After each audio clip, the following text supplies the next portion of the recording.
so far? I got it. Yeah? Are you guys having a great day so far? Okay. So, do we have some questions already to start this afternoon conference? Well, discussion. Eating. Hello. I'm moving to Canada at the end of the year, probably in Montreal or Toronto. And my question will be, what would you recommend me to do as soon as I go to, for example, Toronto? Buy a warm winter jacket.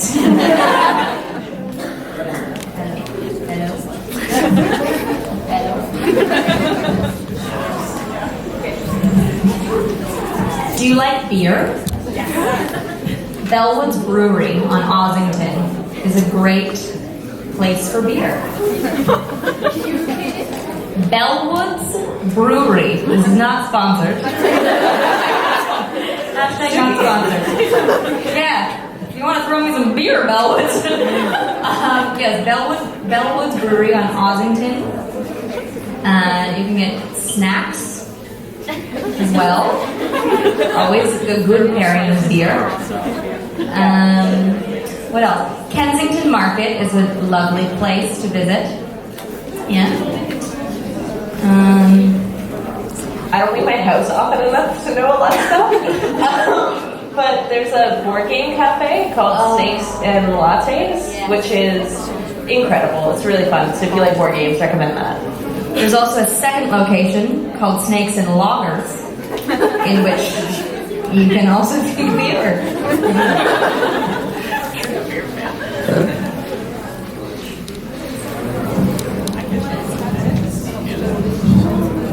Oh, well, there's a really nice lookout point on Montreal in Montreal, and it's quite nice, and they have drum circles on Sundays. Yeah, Montreal's a really fun city. What's it called again? The Mont-Royal? Yeah. Ok, donc la question portait sur le fait que qu'est-ce qu'il recommandera à faire voir à Toronto. Donc Annie a répondu d'acheter un bon manteau d'hiver. Elise recommanderait d'aller à Bellwood's Brewery si on est fan de bière, et aussi d'aller à Kensington Market. Christine a recommandé un café et Natasha a recommandé une jolie. On a une autre question quelque part. If you want me to be a Disney character, which one or what? Okay. Can you repeat the question just louder, please? If you want me to be a Disney character, which one or why? Mulan. I just love Mulan. Wait, fictional or Disney? Disney. Oh. Fictional Disney, not a real Disney. I would be Flynn Rider from Tangled.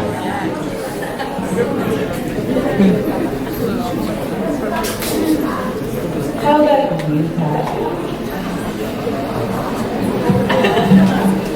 I would like to be Shere Khan the tiger or Ursula the sea witch.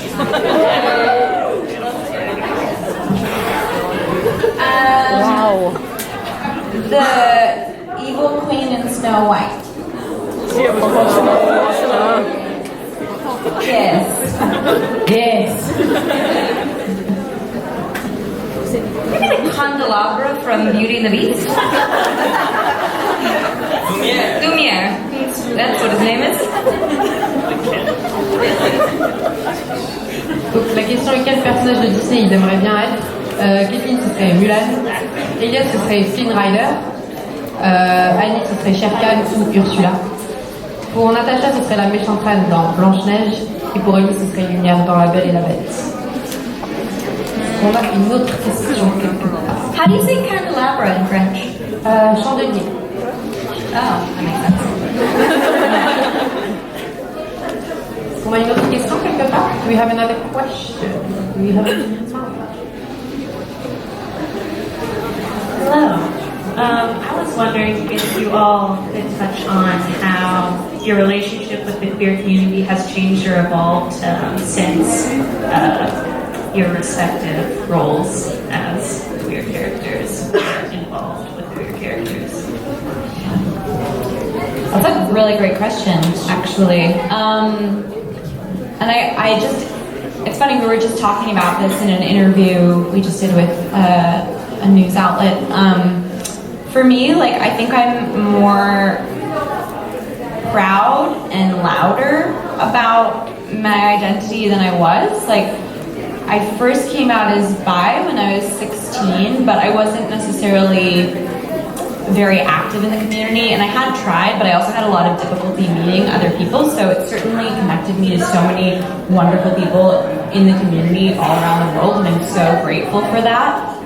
It's really allowed me to also just be prouder of who I am and more open about it, and I definitely feel like I have this sense of community that I never really had before. Because it used to be really difficult, and I didn't spend a lot of time online, but I remember, in hindsight, this was very dangerous, but I remember when I was like 19, putting out an ad on Craigslist in the women seeking women section, not looking for dates, but just being like, could somebody please tell me their coming out story, and can I just like meet other people? But people were really gracious, and I ended up meeting this woman in a cafe when I lived in Montreal, and just like, I used to just wander around the village there, but it wasn't very female-centric at the time, so I would kind of just like wander aimlessly and look for things. So yeah, I'm really happy to have just met so many like wonderful, talented people who are so giving and open about sharing their stories.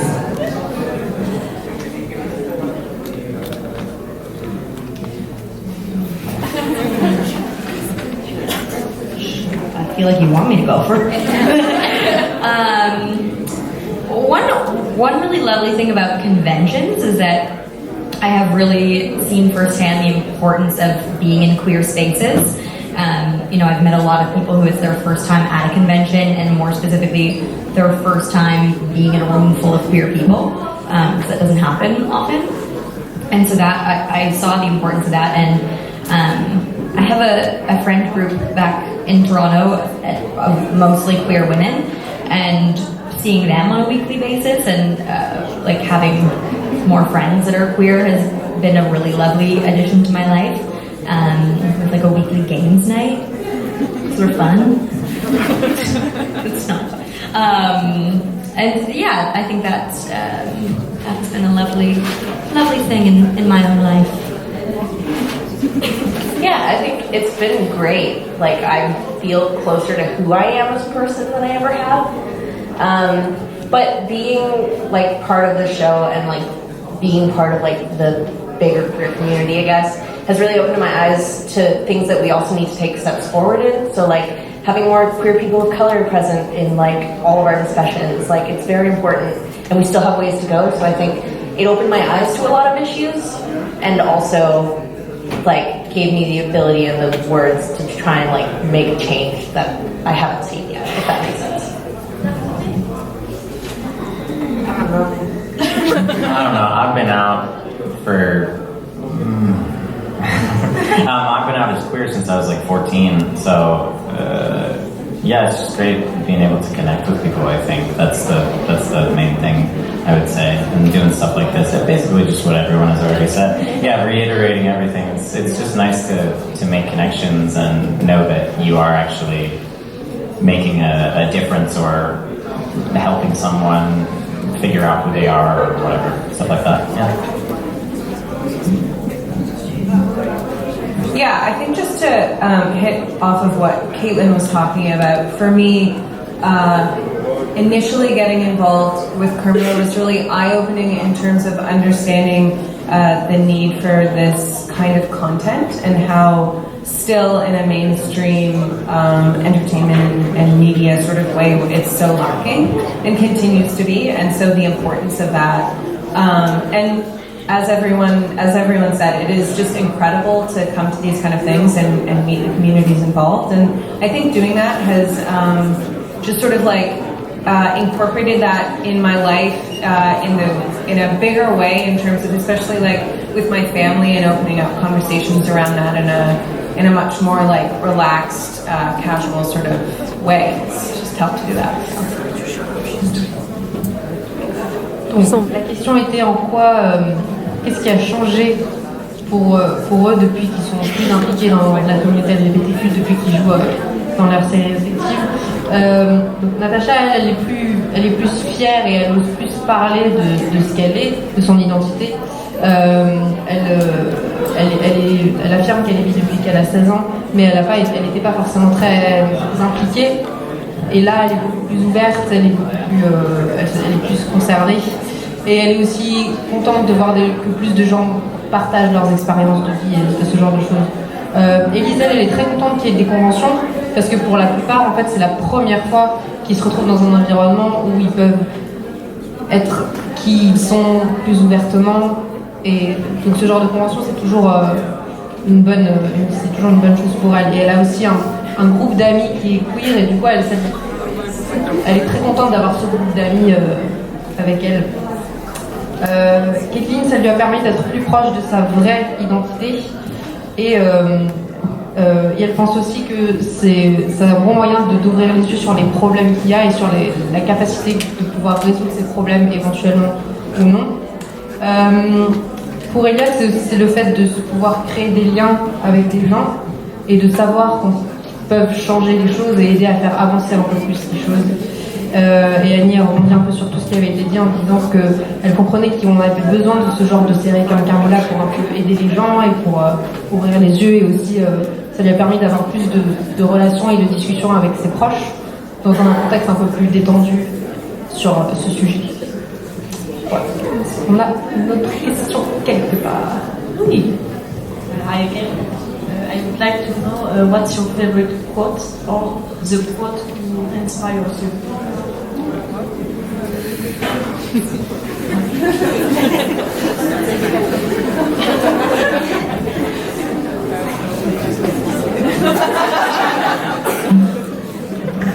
There's a Charles Bukowski quote that's like, sometimes you just have to pee in the sink. And I like that one. I think that one speaks to me quite often. And there's another one, I don't know if it's the exact quote, I'm not quoting it perfectly, but there's a Camus quote that's about something to be really happy is not to concern oneself with other people.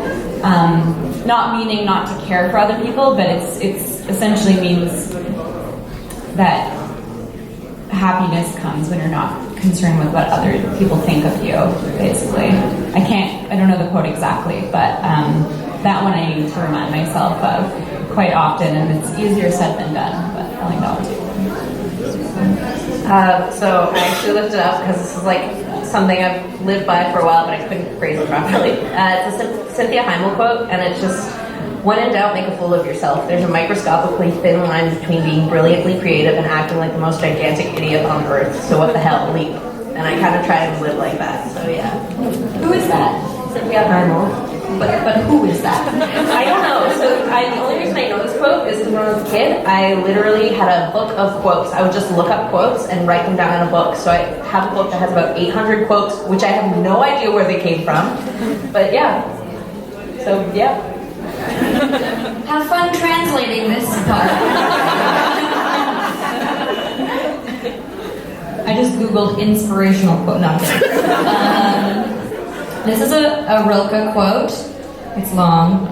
Be patient toward all that is unsolved in your heart, and try to love the questions themselves, like locked rooms and like books that are written in a very foreign language. Do not now seek the answers which cannot be given to you because you would not be able to live them. And the point is to live everything. Live the questions now. Perhaps you will then gradually, without noticing it, live along some distant day into the answer. That is my favorite quote. Or pee in a sink. Both work. I think mine is a Shakespeare quote, just because I was raised in theatre. It would just be a quote from Hamlet, to thine own self be true. My mom's got a ring that says that. I think she's got a tattoo that says that as well. So yeah, I would say that. Simple. Which play is that from? Hamlet. That makes sense. You already said that. It's okay. Well, okay, I'm coming up short on quotes specifically, and I don't want to lie and just pretend that, like, you know, just like pull something randomly. But I will say, I think when sentiments in, you know, quotable form hit me have just generally been in, like, literature or whatever I'm reading currently, and some of the people recently that have authors that have been most impactful to me of late have been reading a lot of Rebecca Solnit, Yuval Harari, and Naomi Klein.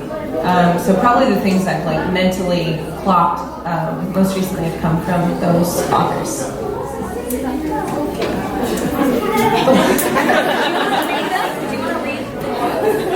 Is that... No, I'll just try it. Donc la question c'était leur citation.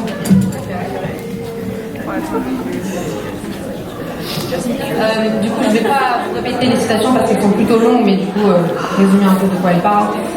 Par contre, celle de Natasha, je peux vous la citer. Ça quote. Donc parfois, il faut juste faire pipi dans l'évier. Ça quote.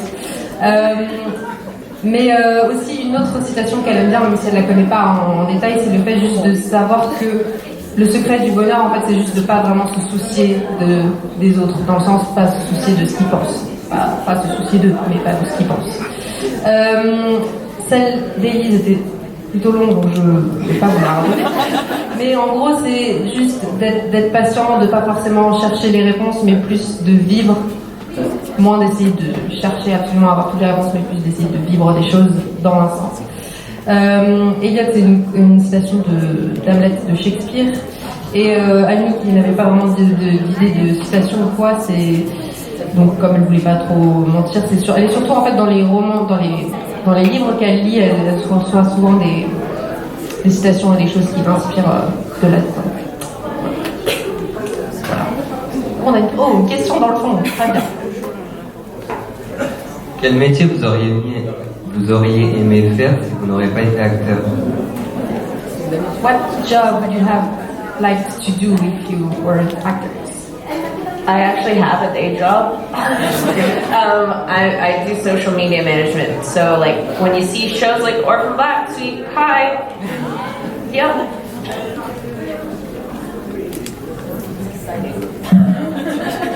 Honestly, if I weren't an actor specifically, the next thing I would lean towards doing would probably still be within the industry, like writing or directing full-time. But if I took it entirely out of that industry, I do have this like fantasy once in a while of just ditching it all and opening up a tiny little chocolate shop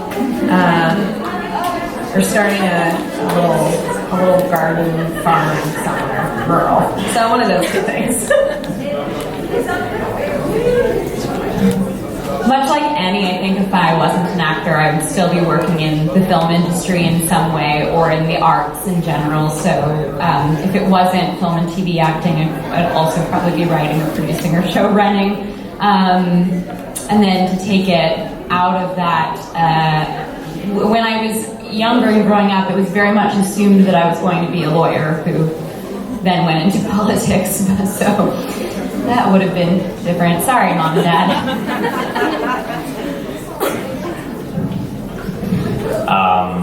I would also probably remain in the arts. I would probably do music, but if I was to take a completely different path, I would probably be a preschool teacher.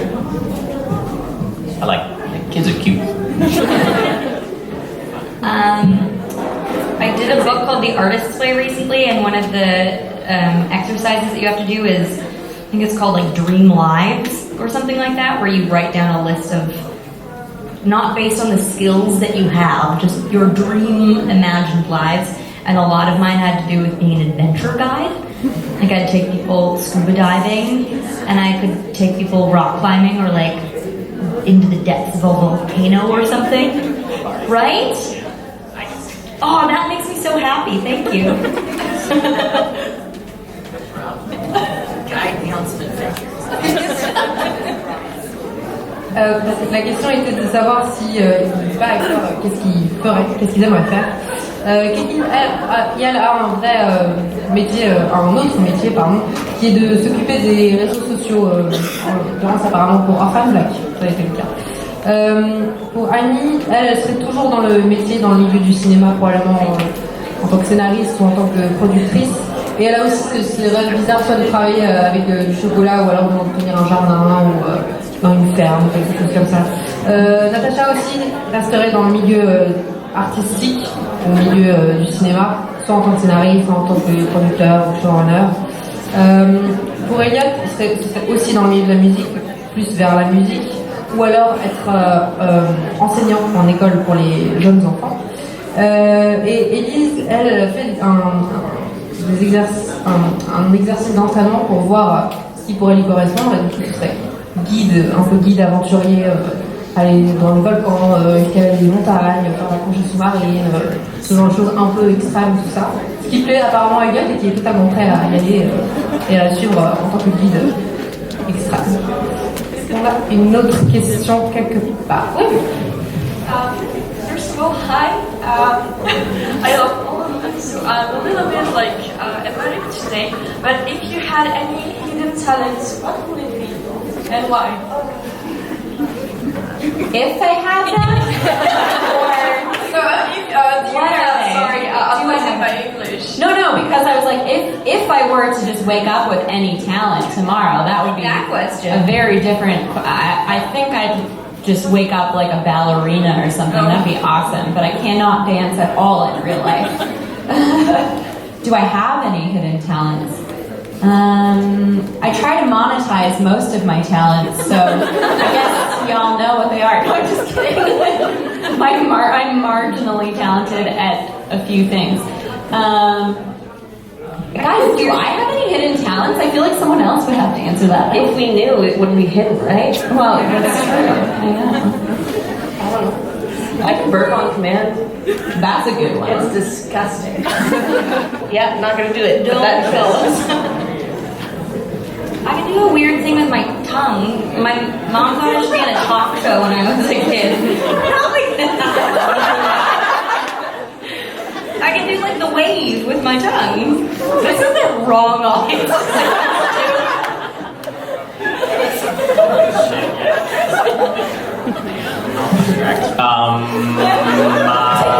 Take away from that. Hidden talents. I think it was just a thing that I inherited from my father, which, of course, in my father, I find it extremely annoying.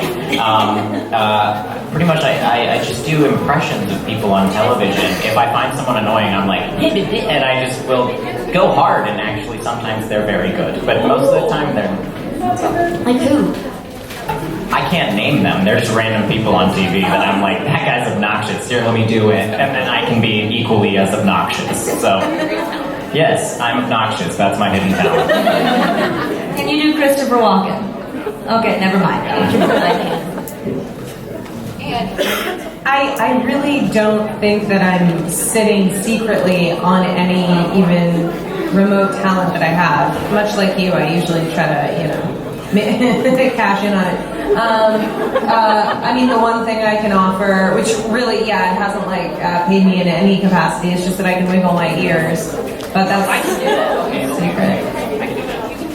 Yeah, I can. Under all the time.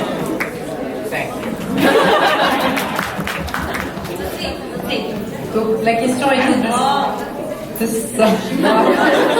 ils avaient des talents cachés. Alors Natasha, ce qu'elle aimerait bien, c'est d'un coup une grande danseuse étoile. Mais sinon, en fait, la plupart de ses talents, elle essaie de gagner de l'argent avec. Donc voilà. Pour Kéline, elle arrive à voter sur commande.